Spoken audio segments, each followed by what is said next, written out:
recording here. Well, an official welcome this afternoon to Unit 3. My name's Emily Voss. I'm the We the People coordinator for Virginia, and I'll be serving as your facilitator today. And we're real excited to be able to have you here at the We the People Nationals in this virtual space. So in just a minute, I'm going to have the judges introduce themselves, and then they'll invite you to introduce yourselves and your coach. And from there, I'm sure you know the drill. They will read out your question and you'll proceed with your prepared statement and then a follow-up series from the judges, and then we'll have some time for feedback. So it's going to be a great conversation. Good luck to you. And I will officially hand things over to the head judge. So congratulations for making the finals, particularly this year. It's been a rough year, hasn't it? But you did it. And so we look forward to conversation with you. So I'm Donald Rogers. I taught history at Central Connecticut State University, now retired. I've done We the People for many years. It's a great program, and you've got a great teacher there. It's going to, I know, bring forward a really good presentation. And my co-judges are? My name is Joe Stewart. I teach in the Political Science Department at Clemson University in South Carolina. I too look forward to a good conversation. Relax. We're going to have fun, and we're going to learn from you. And I'm Mike Miles from Birmingham, Alabama. I've known your teacher a long time. I really hope the 6 of you have taught him a lot this year with your influence on him. And I hope that you haven't let us down, that you've prepared him for today, and that Joe, you said they don't need to be nervous. I hope he doesn't have to be nervous for the next little while. I don't think he does. I'm good, Mike. They've been outstanding. They've taught me. It's amazing how much I've learned and grown since the last time we met. That's a pretty good compliment right there. That's not bad at all. Dr. Rogers, we ready. Good. So students, tell us who you are. Hello, I'm Avi Falk, and I'm a junior. I'm Olivia Laurie. I'm Chris Closey. I'm Vishal, and I'm also a junior. I'm Grace Bean, and I'm also a junior. I'm Cameron Courtney. I'm also a junior, and this is our teacher, Peter Gunn. Very good. Good to see you all. Good. Good to see you. So let's have fun. So we're going to start off the weekend with question number 1. And read the question for the recording and remember to remind everybody what it's about. You know, the question starts with a quotation. Quote, "I do not think the United States would come to an end if we lost our power to declare an act of Congress void. I do think that the Union would be imperiled if we could not make that declaration as to the laws of the several states." Unquote. What impact has judicial review had on federalism? Is judicial review a counter-majoritarian practice? Please support your position. What limits, if any, would you place on the practice of judicial review? So go have it. Americans idealize democracy, yet we know from experience that tyranny of the majority threatens individual liberty as much as any Stuart monarch ever did. Indeed, Aristotle warned that pure democracy would undermine the rule of law, and the fear of majority faction animated the framers.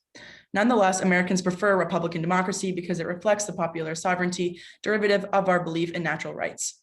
While Madison and Federalist 10 hoped that the scale of the country would check majority factions, he warned in Federalist 51, dependence upon the people is no doubt the primary control on the government, but experience has taught mankind the necessity of auxiliary precautions.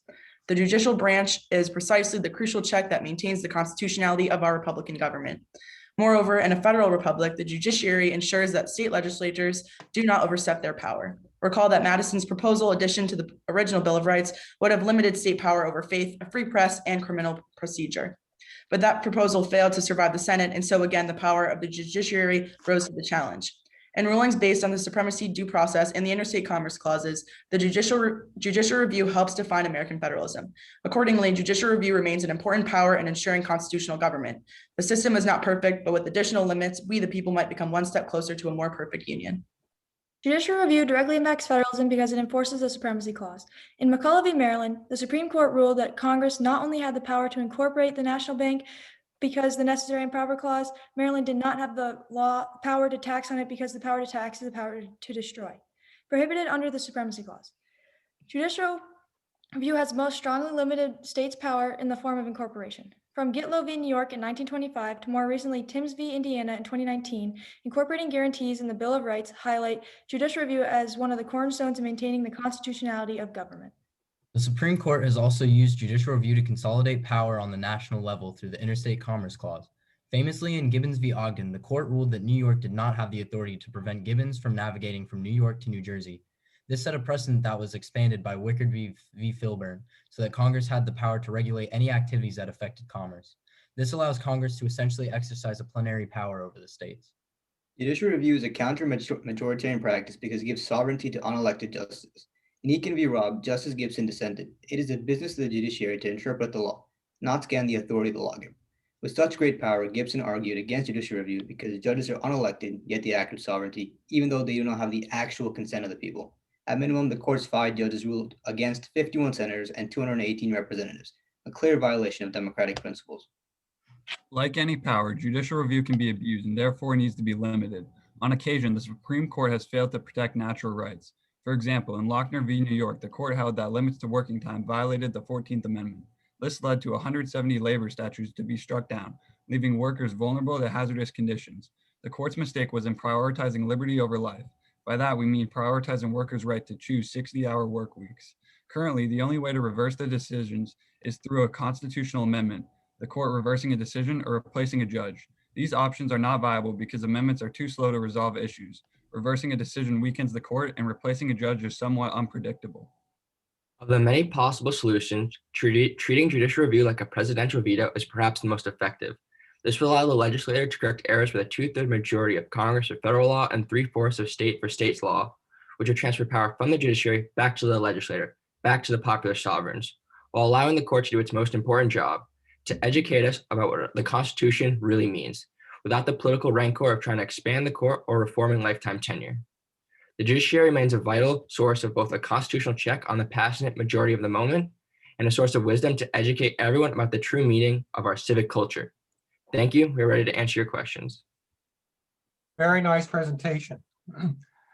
Do you find it ironic that Justice Holmes asserted the power of the Supreme Court to strike down state laws after he produced one of the most important dissents in the Lochner case that you cited? So Lochner, as you point out, struck down a New York bake shop law, and Holmes stepped in a dissent and said that went too far. Yeah.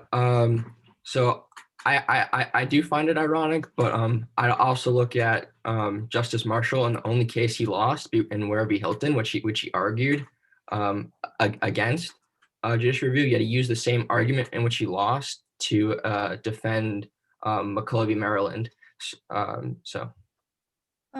I think it's ironic, but I think it also demonstrates a need for judicial review, if that makes sense, because it shows that sometimes the courts need a way to say, look, maybe what we said here wasn't always what actually is best in the certain circumstances. I mean, the striking thing is that Holmes said that without the power to strike down state laws, that would imperil the Union. But Lochner suggested that giving the Supreme Court too much power to review, that could imperil the Union too. How do we sort these two things out? Well, I think if you look at, right now, I don't think it's the ideal situation. I think there needs to be additional checks. And to explain further our point about treating it as amendment, in times they have made mistakes. For instance, like Dred Scott, and that was only resolved after the Civil War, the 15th Amendment. So I would just add that you need to add these checks, perhaps like the presidential veto, in which Congress would have the opportunity to overrule it without going through the full amendment process. I think this also ties into judicial activism, because we've seen Plessy v. Ferguson, the court ruled that the separate but equal clause was valid and they upheld it, but then later in Brown v. Board of Education they overturned it. So judicial review kind of checks itself, but like we said in the speech, presidential vetoes might help ease in this process and find a good middle, where judiciary review serves to fulfill the Constitution and uphold it while satisfying, Congress and other places as well. While Dr. Rogers was asking to sort things out, I want you to sort something out also. You talked about how both the Due Process Clause and the Commerce Clause have had an impact on federalism. Which one of those has had the more impact on the relationship between federalism and the courts? I would offer that the Commerce Clause would be more have more effect. I mean, even just recently in Janus v. American Federalization, it relates to like the ability of contract, and I just think there's a lot of laws, like for instance, US v. Lopez, where they try to assert their power, and even though US v. Lopez was struck down, or part of it was, demonstrating a increase in federalism. Yeah, I agree with Avi in that Janus v. American is a good case for an example where non-consenting employees had to pay fees to exclusive representatives, and it violates the First Amendment and free speech as well. And the Commerce Clause definitely has more impact, I would say.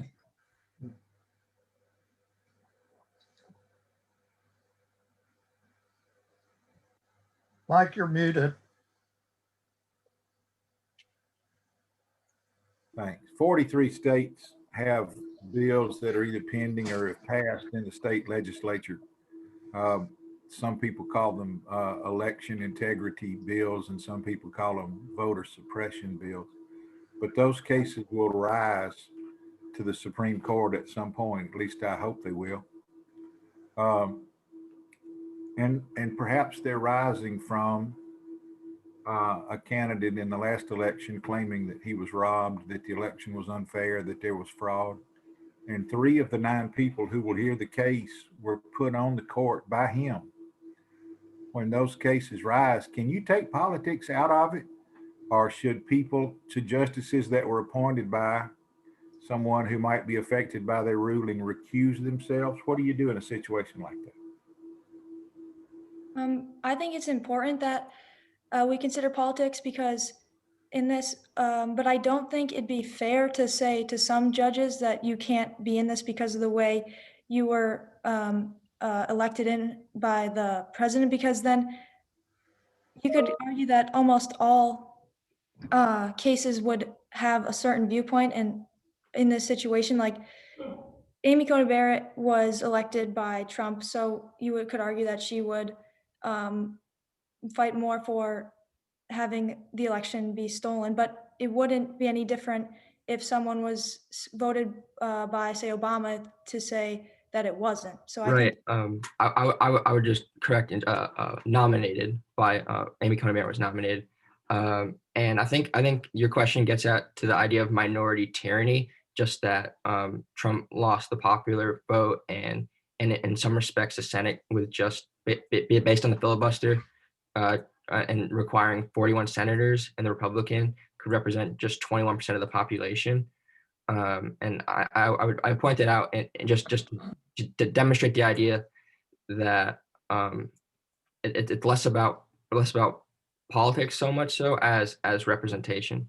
To further like both Avi and Olivia's idea, in 2020, Trump appointed like a majority and expected a conservative majority to win in the LGBTQ case that happened in June 6th. But actually the court ruled against and they supported the LGBTQ community, and Trump quoted like, "Oh, that's very surprising." And this kind of just showed that the judges are meant to uphold the Constitution, and it doesn't affect how they came into the court, as they went against what Trump would expect with the conservative majority. I think that also, especially now, I think that the court relates to partisanship as well. So I think that it's very important that we consider quantitative data about political partisanship, which is very relevant today, especially with how different generations are more involved on social media. Relating back to the court, I think it's really important that we recognize partisanship takes a big place on the court, especially with the two parties playing such a big role of who gets appointed onto the court. So if you consider that if a majority of the court is Republican rather than it being 50-50 with Republicans and Democrats, you can kind of see a larger play of partisanship taking a role with how court cases are swung rather than it just being based off the Constitution. Yeah, I think tying all of my colleagues' points together, I would say that politics will play a part in that if it does get pushed all the way to the Supreme Court for the voter suppression and what President Trump is hoping will end up working in his favor. I think that you hope to take politics out and that Okay, Good, Dr. good. Rogers, if he has more thought, can he finish his thought if he wants to, or Cam, are you good? I think you were finishing your sentence. Yeah. So I think with politics, you hope to take politics out, but it's just the circumstances of it, and you would hope that they would, to their best of their ability, use their powers unpolitically and unbiased towards President Trump. Okay, thank you. Thank you. Well, that was a very nice presentation. And I'm the historian, so I really love this presentation. There's a lot of history in your presentation, tracing, from Madison's Federalist number 10, down through the McCulloch case and Gibbons versus Ogden. Very good in indicating the parts of the Constitution the court has turned to, not just the 14th Amendment, but also the Contract Clause and the Commerce Clause. And I love the Lochner case. It's a very, very important case. And in response, in making that point, it would have been useful had you indicated not only did the majority of the Supreme Court make a mistake, in striking down the state law, at least as liberals see it today, but there was a notable dissent. Often it's useful to look at both sides of what the court says. Court often doesn't speak just in one voice. And Justice Holmes' dissent in that case is pretty significant. He criticized the judges, you probably know, for basically imposing their ideology, into the case. So that would have been useful, and would have been helpful. When I asked you the question, did you find it ironic that Holmes dissented in that case, but yet upheld the power of the court? And I think you indicated that that this is a balancing act, I thought you did a good job on that. I would have wanted to ask how the sort of the analogy to the presidential veto would work in the case of invalidating state laws. Would you have the state voters vote, the legislature vote to overturn the Supreme Court decision? Or is this only something that can occur on the national level by Congress? That would have been my next question. So a lot of really intriguing ideas, a lot of good history, and I enjoyed your presentation. Yeah, I agree. What Dr. Rogers said about intriguing ideas, I thought you had those. I too wish we'd had more time to discuss your proposal, because I would have liked to have gotten some more details and tease some of that out. You're to be congratulated on the use of the Timms case as an example. I've been surprised. I have not heard that before because it is the most current example that we have. I thought you defended yourself well in terms of due process versus Commerce Clause question. There's no right or wrong answer there, but it's how you support it. And then you did come back and talk some about, you had mentioned the Wickard v. Filburn case earlier, and then you came back and picked up Lopez that in fact limited the use of commerce in some way. So all in all, I thought a very good presentation in response to questions. Good job. Yeah, I agree. I agree with that. It really is. I'm on the panel here with two historians, and it's hard not to think about. Hey, I'm a political scientist, hey. That's right. Yes, you are. But you know more history than I'm just old. than people who actually wrote a book, Joe. I don't. There's a quote from Dwight Eisenhower, who was a moderately conservative Republican, I guess, who appointed Earl Warren as Chief Justice to the Supreme Court, who was the head of one of the most progressive courts during the Civil Rights era that you could have imagined. And if you'll excuse the expression, Joe, I think what he said, that appointing Earl Warren was the biggest damn fool mistake he ever made. Is that right? He did say that, and I found I can get light on it too, because I had to look it up for an editor once. Yeah, I thought that was what he said. And there's probably, so there's some current events of presidents appointing justices who surprised them. The only one I can think, I wish we could talk a while with you about recusing. There was a case, I think, Dr. Rogers, it was about the tapes in the Watergate case. Should the tapes have to be released? And the court voted 8-0. And William Rehnquist, who had been appointed by President Nixon, had argued a part of a case before the court or something, hadn't he, Joe? I think. But I don't remember. I don't either. Rehnquist recused himself, and so it was an 8-0 opinion to 8-0 verdict that Nixon had released the tape. I wonder, how often recusal ought to be considered or asked for, rather than it is. The other observation that I would make is to give you only 4 minutes to talk about something this complex.